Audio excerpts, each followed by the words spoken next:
Hey guys, welcome back to another exciting edition of the Art and Business of Writing podcast. I am your host, Chris Jones, where today I get to bring you Danny Young, all the way from the UK. Danny Young is amazing. You're going to love Danny. Danny is a leading online marketing expert who works with home-based entrepreneurs to help them understand and adopt the most effective ways to build their businesses using social media and the internet. Danny's going to jump into how to build a rock star author brand, something a lot of authors are really trying to do. We're trying to be more competitive in the indie space, and Danny is a branding expert who's going to talk about how to get that brand noticed. What are the tools to trade that you need to really stand out and make it easy for yourself? Because sometimes, trying to create things, we get kind of spun around, we spin our wheels, and sometimes when we're trying to get on social media, we jump in with 2 feet and not think about where our audience is. Danny's going to address all those things today so that you can really simplify your workflow, build your brand correctly, and really find out who your people are so that you can reach them with great effectiveness. So without further ado, I bring you Danny Young. Danny, welcome to the Art and Business of Writing podcast. Chris, hey, how are you? It's great to be here. Thank you for having me. Yeah, no, great to have you. So expand upon the bio and talk a little bit more about the personal branding side that you work on. Yeah, sure. Well, I work with quite a few different people that tend to be solopreneurs, entrepreneurs working by themselves, a few small local businesses. And what a lot of people make a mistake when they try to build a business online and they ignore their personal brand. And your personal brand is something that exists whether you like it or not, because if you are active on social media, or you have a blog, or you have an online presence anywhere, then people are going to draw a perception of you from what they see, which is your brand, is part of your brand. And there are other aspects to your brand as well that really, really need to be considered. And I can talk a bit more about those later. But people that decide that they just want to lead with a product, it may be that they are involved in a home-based business opportunity, or that they're working in with some kind of system that's going to help them to make money, but they'll just lead with that product and won't consider what people are feeling on the other side of the screen in terms of, are they feeling attracted to you, or are they feeling like you're just not really doing it for them? So what I specialize in is helping people to, first of all, understand that your brand exists, and if you ignore it, then you are doing yourself a disservice. So then it's a case of sort of understanding that your brand exists and where it exists, and the kind of perception it's giving to people, and then working on how it can be refined in order to make sure that it's working in your favor. Does that make sense? Yeah, no, it makes complete sense. So for the layperson, for the author who just is into writing books but really hasn't thought about the marketing aspect, how would you define a personal brand for that person? Well, I think it's about more than the book. It's about more than kind of, color schemes and fonts and logos and that kind of thing. Your personal brand is how people perceive you online. And there are a number of things that I think the authors specifically can do in order to get ahead, because if you are just putting yourself out there behind the cover of your book, then you're going to have a limited number of options. So your personal brand is all about what you stand for. It's about your beliefs. It's about how you want people to think of you. And if we're thinking in the world of the author here, it's beyond the book that you've created. And your brand should work almost ahead of, but certainly alongside your book, to help open doors for you. And I've got a kind of few ideas that I can share with you on that. I mean, it's your own uniqueness, and it's very much about you as an individual, and as I said, how you want to be considered and perceived by others. But then there's more to it than that, because you also have to give consideration to the audience that you're addressing. Who are the people that you're going to want to read that book? So you have to understand who they are, because marketing to everybody, it's marketing to nobody. You've got to be targeted in terms of who it is that you want to speak to. And once you understand your audience, you then really need to understand what it is that they're looking for. Now, this can vary because, the subject of being an author and books, that's wide, because you can write about any single subject. But if you understand your audience and you understand what it is that they need, or what they're challenged with, or what they aspire to be, you understand the makeup of your audience, then you can target that audience with your message. And the final part of the kind of circle of branding, if you like, is what solutions are you providing to that audience, which generally in the world of being an author would be through your book. Right. Now, I love that you talked about uniqueness, really showing personality. How much personality should you show in your brand? It depends on a number of things, I guess. If you think about, I would say to anybody nowadays, put your heart and soul into your brand. Let your brand be a very, very true and honest reflection of who you are as an individual. I know that some people that their brand is kind of built around their quirkiness. I know other people where they're not afraid to use profanity in their brand because it's part of who they are. Not excessive and offensively, but just that's kind of part of it, so they don't shy away from using that. So it really depends on who you are and how much of yourself you want to expose to the world. But I think that the more honest you are about who you are and what you stand for, then the closer the affinity that you're going to get with your audience. Because I think one lesson that I teach people when they're building their brand is that initially they'll probably want to appeal to as many people as possible, because then somebody's going to buy something. But what actually works in people's favor is where they don't try and appeal to everybody. They appreciate that they're not going to appeal to everybody, and they're gonna carve out a niche for themselves, and they're gonna have an army of followers that know them, like them, and trust them for what it is that they stand for. And that's where you're going to start to see real success, once you identify and understand that and kind of target your brand towards that audience. Yeah, no, I think that is a very common thing where people try to cast a very, very broad and wide net and try to capture everybody. And in doing that, you spread yourself so thin that you're not able to really target anything because you're trying to hit everything. So I like that you mentioned that. We used to have this saying when I was in networking. We used to always say the riches are in the niches. They sure are. Really, that's you really want to target and focus. And so as an author, you want to be able to identify, like you said, who is my audience? Who am I targeting? Who do my books? Who are my readers? So with that in mind, let's talk about just kind of the building blocks of brand. Where would you say the starting point is to building your brand? Yeah, well, I would absolutely start by saying build the brand around yourself. Okay, have a conscious understanding of your book, of course, because if that's what you want to be marketing, but you don't want to build the brand around your book, you want to build it around yourself and have your book as kind of like an offering in the background.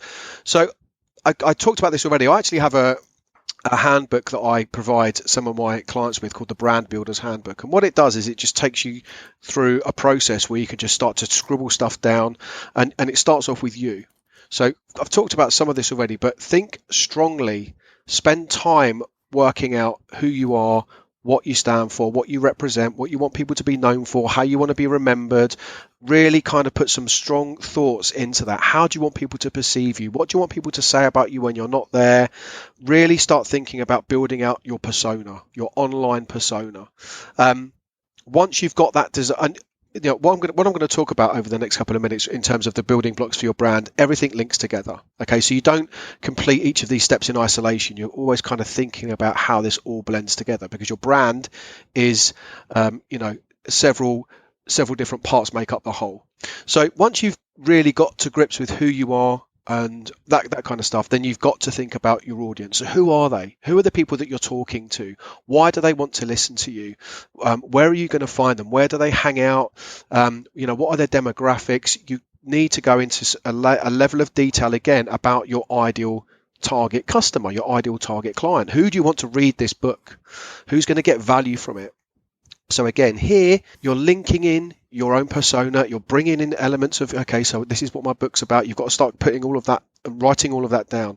Then you've got to get deeper into the client and understand what it is that you're helping them to address. What are their challenges? What is it that they struggle with? Is your book about, is your book about helping people to lose weight? That's a good example. So what specifically is it that they're looking? What are they aspiring to achieve? What is it that they need? So really starting to get into the emotional side of what's going to hook your ideal client into you as an individual. And then the fourth part of that is, as I mentioned previously, it is what you can do to help them in the previous part. So how can you help them to address their challenges? How can you give them what they need? So again, if your book is about weight loss, great. You understand that your ideal client might be somebody, in their mid 30s to 50s. Maybe they're female, that kind of thing. You understand they want to lose weight, and you understand that they've got specific challenges around a certain area, and your book helps to address that. So you've got to kind of build up this whole holistic view of you, your audience, and the value that you're taking out to the marketplace. So that for me is where it all starts. Once you've established that, you've then got a message to take out to the marketplace, and there's going to be a strong match between the two, because when you've got a message to market match, you're in a good place. Then the next thing you need to do is to start building your audience. Okay, so you want to think about becoming an expert in your niche. Okay, so you've kind of built out this niche as part of your branding, your personal branding review that I just talked you through. Then you want to start thinking about how you can become an expert in your niche so that you can grow an army of followers. So I've talked a little bit about, using weight loss as an example. There are lots and lots of different techniques that you can use to start growing an army of followers. If you wanted to use, content marketing, then maybe you've got a blog, and maybe you're writing blog posts that are about, going back to the weight loss analogy, maybe that's what your blog is about, helping people to manage their weight. You might write a blog post about the importance of drinking water every single day. You might write a blog post about specific organic ingredients that help people with weight loss. And then at the end of the content, your call to action will be, hey, you've got to check out my book, because this is just scratching the surface and I've got a ton of information in here, but you're going to need to read it to get access to it.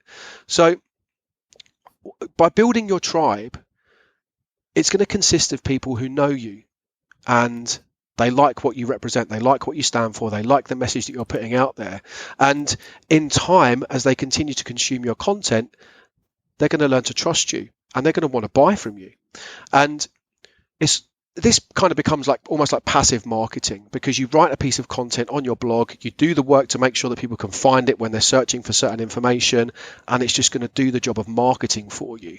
So once you've written it, it can be found online forever, and you can continue to reap the opportunities that it provides to you. If we wanted to then take that a step further, I'd say that once you've kind of started to build this tribe, you then want to think about how you can leverage that tribe, because these people are going to be your clients, and they're going to be spreading the word about the good work that you're doing. So I then like to talk to people about engaging with their tribe on a deeper level. Now, there's lots and lots of ways you can do that, but if we think about the fact that we're in the digital age right now, maybe you're sending out surveys. If you're building your tribe through, kind of like an email list and a blog, maybe you're going to send out some surveys. Maybe you're going to ask for interaction. I personally would recommend that people set up a Facebook group. Authors have their own Facebook group or another online community. And what you can do is start to build relationships with people through that community. You can understand more deeply what it is that they're looking for. You can look for trends in their commentary and conversation about specific words that they're using or specific challenges that they're talking about. And then you can use this to create new material for your tribe and for your existing customers. And then we start to look beyond the tribe, thinking about how we can use our brand to create new opportunities for ourselves.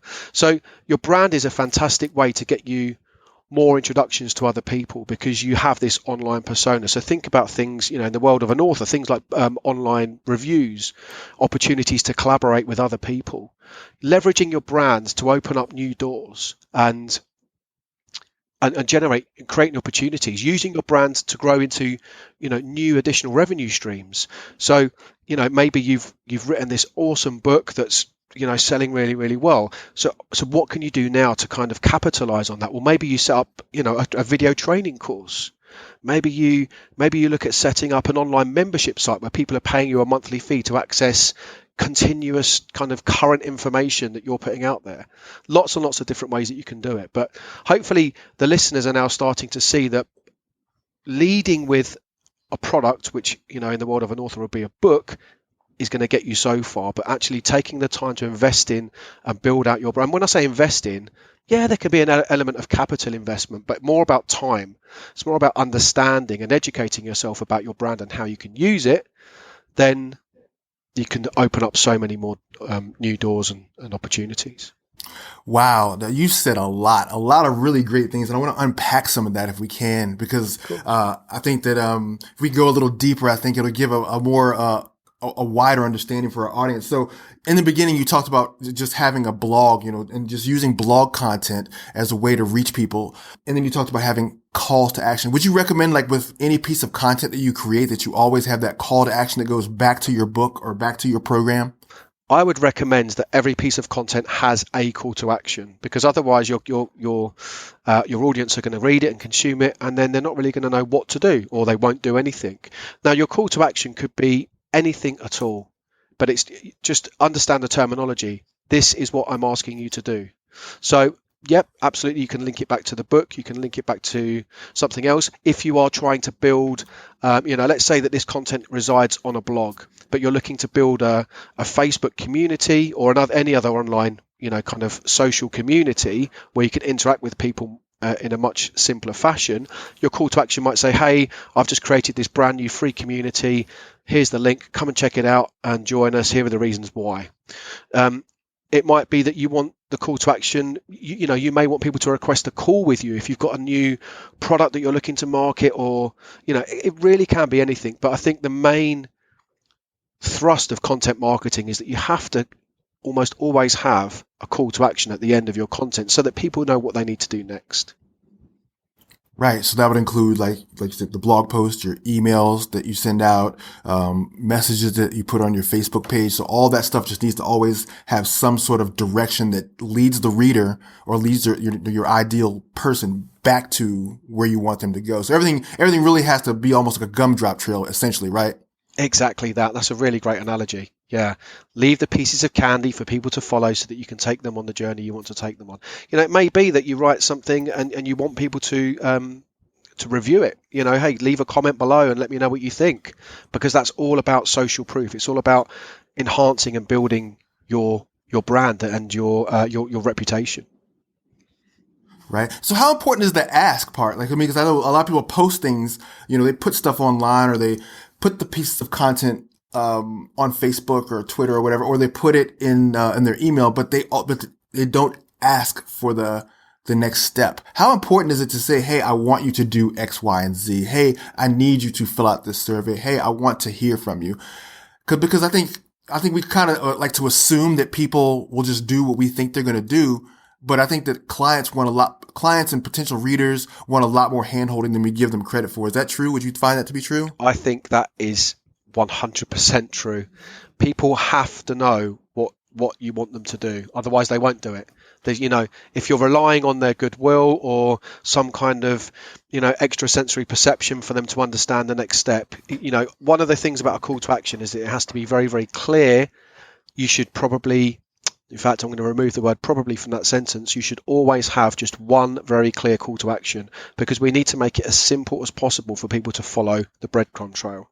So asking or instructing, it depends on the content you've created, the frame of mind that you're in when you write it, whatever. And content, by the way, can come in many, many forms. It doesn't have to be a blog post. It might be a social media post. It could be a video that you've recorded. But it's important that there's a very, very clear and succinct call to action that the reader, or what's the word I'm looking for? The person consuming the content, in whatever form it's in, they know what they need to do next. So yeah, either ask them, hey, could you do me a favor, or instruct them, hey, what I need you to do is, however you want to frame it, make sure that you've got that strong call to action. Now, something that you work with is mindset. How do you get people to think of sales in a very positive light as opposed to something that's unflattering, so that they can get over that hurdle? Yeah, well, I think that there is this kind of age-old misconception that sales is a dirty word. It's a dirty profession. We are always selling. Whatever we are doing, when we are building relationships with people, when we are, going on a date for the first time, we are always selling in a way, because we are exchanging one thing for another. And when it comes to the exchange of money, that's when I think people start to think that selling can be a little bit, difficult for them to embrace. All I tell people to think is this: if two people are sitting across a table and the person on one side of the table has something of incredible value to offer the person on the other side of the table, if the person on the other side of the table sees enough value, they'll be willing to part with their cash or their money or whatever, whatever they're going to exchange. So it's just an exchange of value for money. And what you have to make sure is that you are demonstrating enough value. And that's why it's so important to build a tribe of people by building your brand, building your presence, the creation of content of value for your audience, because they're going to warm to you. They're going to start to know, like, and trust you. And then what that does is it makes the point where you ask for them to part with their cash in return for your value, which is going to be the book for most of your audience that are listening to this. That's going to be a much, much easier thing, a much, much more simple transaction. And because you're doing this online, if you're setting up your funnels, so sales funnels where you're taking people through this breadcrumb trail to the point where we're asking them for money, if you set them up in the right way, it's actually a really easy breezy process. It's nice and simple. It just flows. It feels natural. And that is the way to look at it. It's just about making... I guess one of the best ways to do this is to put yourself through your own funnel and kind of ask yourself how it feels, or maybe ask a friend, somebody that you trust, hey, look, this is what I'm trying to achieve. This is what I've done. Can you tell me how this works for you? And just kind of get their feedback, but very much trust your own gut instinct. You don't want to be hitting people all of the time with a, hey, buy my book. Hey, buy my book. There is the Pareto principle is the 80-20 rule. That applies in almost all walks of life. When it comes to marketing, when it comes to building your brand, when it comes to positioning your awesome book, then you're going to want to maybe do that 20% of the time. 20% of the time, maybe 10 to 20% of the time should be promotional. 80 to 90% of the time should be value. And for some people, I know for me, when I first started, I kind of found it difficult to get my head around that. I have a background which is in the corporate world of sales, in business, where I was kind of selling software to big companies. That wasn't that. The 80-20 kind of value to promotional rule, that didn't exist in that world, because that world was all about going out, hustling, finding people that needed what I had, and then closing the deal. In this world of branding online, and you've got to make yourself attractive to your audience. So you can't be taking out the buy from me message, because that is actually repulsive. It's not attractive. You're going to be pushing people away. You've got to warm up your audience with the valuable content that you're sharing, and then just make it a simple process for them to go through to ask for the sale. Right. And I like what you said earlier, just to that whole know, like, and trust. So basically a lot of it's just showing up and being visible every day. That's so important, because people want to know that's how this is all about relationships. It's the same in, I kind of talk about the real world, but the online world is so fast becoming merged with the real world. But when we are interacting in person with people offline, face to face, you wouldn't just go up to somebody that you'd never met before, maybe in the street or a kind of social gathering, and just say, hey, I've got this great book, you should buy it. Because you've not established a relationship. You've not kind of uncovered any reason why they'd want to buy that book. And the same applies in the online world. You've got to show up. You've got to show people that you care. You've got to show people that you're someone of value. Doing all of that stuff. This can work for the people that do it right. It can work very, very well, very, very quickly.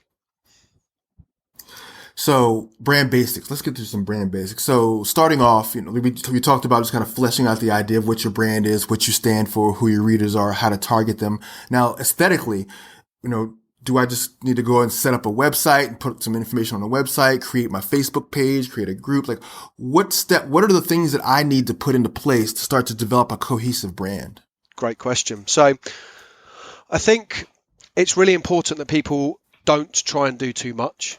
When I first started with my personal branding journey, I wanted to master all of the social media platforms, because I just wanted to get as many leads as I could from as many different places, because probably at that time I didn't really understand who I was marketing to. So I didn't know where my audience was hanging out, because I hadn't done that research. And the first thing is to understand that you want to having done your research, we've already talked about the process you'll go through. You'll kind of know where your audience are going to be found. Facebook's a good place, as good a place as any, because there's the highest population of online social media, or the most highly populated online social media platform. So if we use that as an example, then great. Let's say that we're going to use Facebook, and maybe we're going to do that in conjunction with a blog. And maybe alongside our blog, we're going to build an email list, because they all kind of fit quite nicely together. But we definitely don't want to be doing that plus learning how to use Twitter, Instagram, Snapchat, Pinterest. The beauty of mastering a specific approach is that, how many people in the world are online? About half the global population. So let's say about 3.5 to 4 billion people online. If you can sell your book to, 0.5% of those, I'm sure that you're going to do incredibly well. And I haven't done the maths, but it kind of feels like they would be pretty good numbers. So you want to be, you don't need to spread yourself too thinly, but what you do need to do is to master the approach that you're going to be taking. So let's say it is Facebook and it is a blog and an email list. So the first thing, there's lots and lots of ways that you can do this, but using that example, you would probably want to buy your own domain name if you don't have it already. And ideally, you want to use your name. So Danny Young is quite common. It's, I've discovered it's quite a common name. DannyYoung.com was snapped up a long time ago, but DannyYoungOnline.com wasn't. And because I'm into online marketing, that kind of felt like a good compromise for me. So I went for DannyYoungOnline.com. And I actually have presence on a number of different social media platforms because I've been doing this stuff for a while. So what I make sure that I do is that every social media platform is kind of like the wheel of a bike, where you have your central hub and the spokes come out from your central hub. So I have a central hub, which is a Facebook group, and then I make sure that everything else kind of points towards that. But everything kind of points to everything in a way. So if I was to try and draw it out, it would probably look quite messy.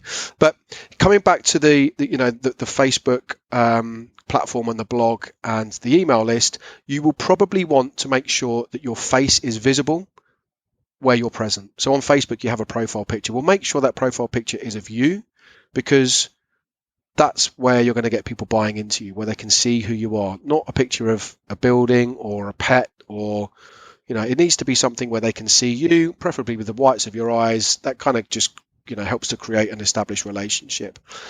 You'll probably, if you're building a blog and you're building, let's say, a Facebook page or a group, or maybe both, depending on, the approach that you're taking, you will probably want to have a level of kind of cohesion around the color scheme that you're using for the header images. So, if you look at my blog, then you'll see that it's very much about kind of black background with this electric blue, very clear, big font for my name. And then I have a strap line as well, which is, visible on all of my different social media presences. So this is kind of where you want to then start thinking about color schemes and blogs. But I strongly advise people, especially at the outset, not to go too deeply into that, because you don't want to start, if you are, let's say that you're having a moderate amount of success with your book and you're thinking, right, I want to embrace personal branding. I would not say go out and speak to a design agency and get them to do something really, really cool at the outset. I would say that your best approach is, in fact, to start building your tribe and focusing on those relationships first, so that you can start to build a level of income from the work that you're investing in your personal brand. And then at any given point, if you decide, if you do incredibly well and you have a kind of nice influx of cash, if you think, yeah, well, my blog looks okay, but I'd really like to get something a bit more professional done, that's the point at which you probably want to go out and speak to somebody, if that's not your own forte. So you might want to get somebody to come in who can really slicken up your kind of look and feel, but it's not imperative at the outset. Absolutely not. It's more about building the audience, building the relationships, growing the tribe, and using that approach to start to generate some sales for yourself. I love that approach, just the idea of building the following first as you put your brand together. Because I think, it can be very enticing to go the other way around, where you build this beautiful city on a hill and nobody shows up to it. Yeah, that's really true. And what I've seen lots in my journey over the past kind of few years while I've been working online. What I find that some people tend to do is that, and again, I'm just thinking back now, I did this. A lot of the stuff I talk about comes from experience, but people put obstacles in the way of taking action, or they do stuff that feels like it's going to help them So, doing all the things like, well, I've got to design a really slick blog. That if you're doing that yourself, it's going to take time. And that time that you're investing into making your blog look pretty and kind of laying it all out really nicely, nobody's seeing it because you're not doing anything to take it out to the masses.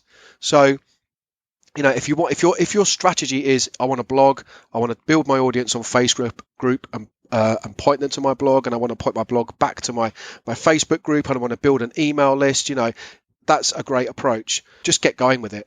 Just start doing that and then build it up, because the great thing about your brand is that it can evolve. My brand has changed, I don't know how many times over the past 5 years. I've tweaked and changed it.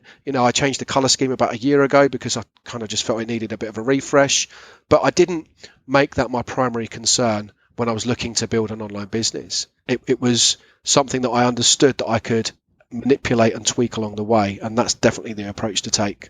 Right. So we've covered a few things, but I want you to, if you could just rehash a little bit, what are some really easy, low to no cost things people can do to build their personal brand? Okay, so buying a domain name is probably about $10 to $20 a year, and most domain name providers are going to be cutting deals for the first year, so you might be able to pick one up for $5. That's where you need to start. You want to be using, so there are some cool tools, and I'm more than happy to put together a quick list of these where you can do cool stuff. So the first tool that I would recommend when you're coming into the world of visual aesthetics, how it's going to look and feel. I'm not sure if you're familiar with canva.com, canva.com. That is an online kind of design platform, but very, very simple to use. You can upload pictures. It's got loads of pre-installed fonts and shapes and stuff, and you can just start to build out static images, so that you can create, they've already got everything measured out, so you can say, right, I want to build a Facebook group header logo, and it will come up with the template for that, and then you can just start to drag and drop stuff. You can mess around with it and make it look really, really cool, and download loads of stuff, and you can use that for free. Now I think you can invest something like $12 a month for I think they call it Canva for Work, and that gives you access to some more functionality, but it's absolutely not necessary. You don't need that. I use it because my branding is my thing, but to get started, you really don't need it.